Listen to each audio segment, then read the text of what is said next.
Hey guys, Aubrey in Wonderland here. I promised I would be back, so here I am. I probably should have posted this video or recorded this video about 2 days ago to do it once a week. I think my last one I did was on a Monday, but I'm not sure Mondays are gonna work for me. But anyway, I digress. I just wanted to pop in and say hello, let you know that I am still here. I have been working towards losing the 20 pounds I wanted to lose. When I last popped in, honestly, I did not write down my weight, and so I was thinking, oh, I should organize my thoughts and get a video ready and do all this stuff, and then it's like too overwhelming. I can't do it. So as far as making the time commitment, I will get there. I am carving out time for myself recently, so it's just if I wait till I'm ready and everything's perfect, then that's what happened over the last little while here. I never ended up doing it because it's just too much. So I wanted to at least pop in. I had for those of you that don't know, I had gastric bypass surgery, and that was in March of 2016. So I'm coming up on 3 years here, and I am working on losing the regain that I've had of 15 to 20 pounds. So my goal maintenance weight would be 150 to 155. I had gotten up to 175. Actually, I think it was 176. But I am working on that. So I got on the scale yesterday and I was 170.2. And so I thought, oh, great, only 0.3 to go until I'm under that, back in the 160s. And then I got back on this morning and I was 173. So I want to do over tomorrow. I'm going to drink lots of water today, make sure I'm just not eating lots of salty foods and things like that, and see if that makes a difference. If it is a true reading and I am back up to the 172, 173, then I know I can adjust. But right now, I started sitting down and making a list. I am a list person. I like to have things written down for the grocery store and things like that. My husband says, why do you do that? Just use your notes on your phone. And there's something very therapeutic to me about taking a pen to paper and writing things down. It feels like it goes from my brain onto the paper, and then I don't have to hold on to it anymore. But one of the lists I made was behaviors that have led to regain. And on the one hand, I felt like, man, this is really on the negative side. Maybe I should do what I can do to not have regain or to lose the regain. But honestly, I have to be willing to be honest with myself about where I came from, the habits that were good and that led to my weight loss, and then the things that I have gone back to that have contributed to me regaining some of that weight. So one of the original videos or vloggers that I enjoyed and really got me into the YouTube community was Sarah Spoon Waffle. Her vlog is, can't remember what it's called, but anyway, if you just look for her, I loved her videos. I love her style. I can relate to her in a lot of ways. But one of the things that she did on one of her most recent videos, she's not making super recent videos, but the most recent one I watched was fat behaviors or fit behaviors. She talked about, am I in the aisle of the grocery store where the fat people shop or where the fit people shop? And say what you want about labels, but that idea worked for me. So I just started to work on identifying areas of my life that were helpful or not helpful, fit or fat. I lost you. I have you propped up on the couch here. I don't really have like the perfect good spot out yet. That goes back to like the, oh, I have to make the perfect video thing. I'm like, nope, that's why it's a little wobbly. You're on my couch cushion. Sorry. But anyway, so here's some things that I've identified that I have gone back to doing that they're no-brainers, but I just want to say one more thing before I say the actual items. What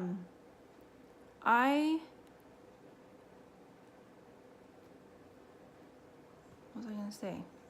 It was apparently really important, but oh, I've been really overwhelmed by this. I don't know what it is, like even just the getting started.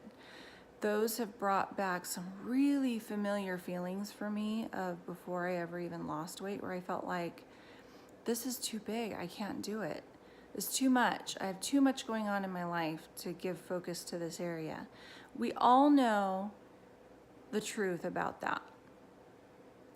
Deep down, even if we're not living it right now, which is the basic of it is you have to take care of yourself, or the other areas in your life are not going to get dialed in the way you want to either. Self-care is so important. Make yourself a priority.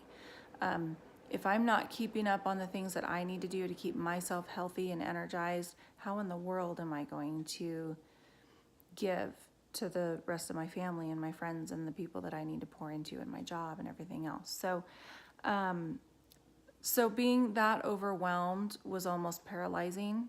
So I thought, okay, step one for me is not going to be, okay, I need to do this, do this, do this, do this. Step one is just taking note, taking a minute or a week or whatever to like back up and take a look at just kind of like opening my eyes, realizing these things that have crept their way back in. And I would immediately go, oh, I got to fix that. Oh, I got to change that. Oh, I need to adjust this. And I would have to go, no, just chill, because right after the got to fix, got to change, got to do, my thought process would be like, I just can't. It's too much. So I really had to be very, very diligent about my thought processes, about not doing the do, fix, go, adjust, but just like the, okay, I see that. Okay, note to self, okay. That in and of itself has led to changed behaviors immediately. Anyway, I'll get into that in a minute. But anyway, the quick ones that I've identified, and I just wrote down like 2 or 3, was finishing others' leftovers. When my children don't eat all of their food and they leave stuff on their plate, I'll just like, oh my gosh, they're wasting so much food. I should take a bite or 2 of that when I've already eaten my own food. Another thing is eating second and third dinner. Second and third dinner. In the weight loss arena, in my training and all of that leading up to this, it's called grazing. They say don't graze. To me, that means like don't eat dinner and then an hour later go back and eat another dinner just because your stomach is empty or not quite full. Don't go in for seconds and thirds and things like that. So what I would do is I would eat like an early-ish dinner. I'd eat like at 5, and then maybe like 6:30 or 7, I'd be like, I could eat. I don't even want to say I was hungry, because I don't think that was the case. It was just like, oh yeah, I could eat, or the kids are eating at a different time and I'm just mindlessly eating without realizing, you know what? I ate dinner an hour and a half ago. I'm good. So that's another habit that has creeped back in. Another one is, and this goes right hand in hand with what I've already been saying, is the snacking, the food seeking. So especially at work, I tend to want to like all day chew, chew, chew, chew, chew, chew, chew. So a couple of things that I believe are playing into that. Number one, my vitamins. I learned I had like a serious addiction to popcorn. I would eat like 2 or 3 bags of microwave popcorn in any given afternoon or evening, like every day. And it's because I could like, oh man, it's because I could like munch, munch, munch, and it would never fill up my stomach. It just went right through. Problem much? Yes. And it was shortly after that I ended up actually having kidney stones. And I'm not saying that the popcorn caused the kidney stones. I had some other things that played into that. Maybe I'll talk about that at another time. But when I went in for that kidney stone issue, they identified that I was profoundly anemic. My iron levels were so low that they actually thought I had internal bleeding. So they kept saying, no, we gotta send you in and figure out where this bleeding is happening. There's no way. I was like, I think I'm just anemic. And sure enough, that's what it was. So, I think that the popcorn obsession was me seeking something because my body was not getting the vitamins that it needed. So that's been huge in my snacking battle, my snacking obsession. I think is staying up on my vitamins and staying hydrated because my body is seeking something that I'm trying to fill by constantly munching. So those are just a couple of things. There's many, many things that I have identified along with like not going to the gym anymore, things like that. So I'm working still right now on just like, gosh, I need to be mindful about these things. Let's bring to the forefront of your mind the things that are not things that you would have been doing a year ago. So I'm working on that. So I just wanted to circle back around to the fact that when I am identifying these things, if I put them on project status, okay, I gotta do this, I gotta hit this many grams of protein, I gotta da. It's right now, I believe I will get those things dialed in, but right now it's overwhelming. It's too much. I will just go, I don't have time right now, I'm just doing nothing, so then I'll just eat whatever I want, which is what got me here in the first place. But being mindful of these things and acknowledging these things, I have already started to see small changes in my daily routines, in my diet. I'm trying to, this is controversial. Some people say, oh, my doctor said not to do that, da, da, da, da. You do what you want. I'm gonna do what I want. Chewing gum helps me. It helps me to get that nervous energy, the munchy, out of, get it out of my system rather than constantly wanting to like crunch on almonds or cashews or trail mix or just candy. I have candy. Oh, that's another thing I've done. I used to keep the chocolate in my office for safekeeping. I have moved that out of my office into another safe, undisclosed location because it was right there and I could just snag anytime I wanted. So just small little changes. Another thing is I'm no longer drinking with my meals. That's another thing I had allowed to creep back in. It's such an easy thing to choose to abstain from during this time, is just don't drink with your meals. And then if you do have a drink, I'm choosing a non-caloric drink. So I had gotten back into like, oh, I'll have a glass of milk. Oh, I'll have a glass of milk. Which is fine. You do need, that calcium is not always a bad thing. And if milk is not a problem for you or you're not experiencing regain, you're not struggling with that, great, have your milk. But for me, it's like a kind of a high calorie. When I'm thirsty and what my body really needs is water, I don't need to be drinking something that is caloric and going to add to my calorie count for the day.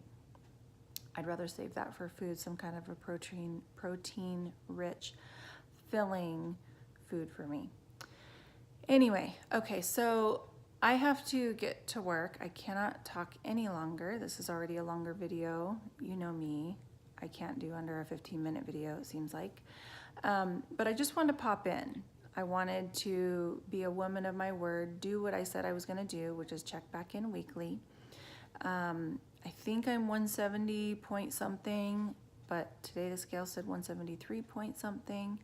We'll see tomorrow morning how that goes. I'll report back and let you know next week. In the meantime, thank you so much to the people that have said hello and welcome back. I am glad to be back. If there's anybody who if you know of a vlog that I should be watching, any of the people that have come on board in the last year or two that I haven't been watching, I'm struggling to find people to watch because it seems like it's the same thing. The people that kind of were on my journey with me kind of dropped off as well, because I think that's just a natural cycle of things. But anyway, if you know of anybody that I should be watching, or maybe you make videos and you'd like for me to check in on your videos, just comment below and I will check that out. In the meantime, I'll see you next week. Bye.